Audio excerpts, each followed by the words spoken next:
उस विधायक को जूते से पीटना चाहिए। भाजपा के नेताओं के कुछ नेताओं के दिमाग खराब हो गए। वो हैसियत से ज़्यादा बोलने लगे और कभी कभी वो अपने नेताओं खुश करने के चक्कर में ये भी भूल जाते हैं कि इसके परिणाम क्या हो सकते हैं। बहन जी हमारी नेता है, आदर्श हैं, उनके सम्मान से अगर उनके सम्मान में कोई गलत शब्द कहेगा तो फिर भीम आर्मी के लोग, आज़ाद समाज पार्टी के लोग उससे हिसाब। उसके बाद आज मैं धन्यवाद देता हूँ और आपके माध्यम से, क्योंकि आज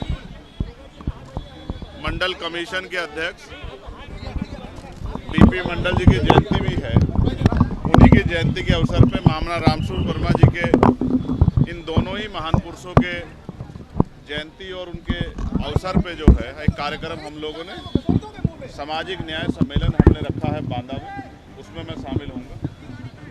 उत्तर प्रदेश में जिस तरह के हालात चल रहे हैं उसमें जिस तरह से अखबार पढ़ने पे तमाम महिलाओं के साथ हत्याएं, रेप, चोरी, डकैती, भ्रष्टाचार की खबरें आ रही है, ये उत्तर प्रदेश की कानून व्यवस्था और जो गरीबों, कमजोरों, किसानों की दमन की राजनीति चल रही है, ये उसका सच है। आपने फैसला पढ़ा नहीं, हमने फैसला पढ़ा है। हम ये चाहते हैं कि हम भाइयों की एकजुटता बनी रहे और उस एकजुटता के लिए अब हमने प्रयास किया है कि बहुत जल्द हम शेड्यूल कास्ट की सभी जातियों के लोगों के प्रतिनिधित्व को बिठा के उनसे वार्ता करेंगे। हम कोशिश करेंगे कि एक दूसरे को समझें और इस फैसले को भी समझें, और अगर कोई रास्ता निकालना है तो हम ही लोग निकालें, क्योंकि सरकार की मंशा पे और कोर्ट की मंशा पे हमें शक है। आज तक सुप्रीम कोर्ट ने कोई भी फैसला शेड्यूल कास्ट, शेड्यूल ट्राइब के हितों के लिए नहीं दिया, उनकी रक्षा के लिए नहीं दिया। उनके सारे फैसले आरक्षण पे हमले के जैसे होते हैं। हम इसलिए उनसे उनके फैसले, उनकी मंशा पे, उनकी नीयत पे शक कर रहे हैं। रही बात, अब उपचुनाव है, मेरा प्रयास रहेगा कि इरफान भाई को जिस तरह से उनका उत्पीड़न किया गया है, जिस तरह से उनको सताया गया है, ये किससे छिपा हुआ नहीं।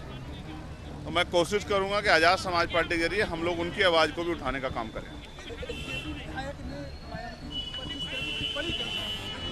उस विधायक को जूते से पीटना चाहिए। भाजपा के नेताओं के कुछ नेताओं के दिमाग खराब हो गए।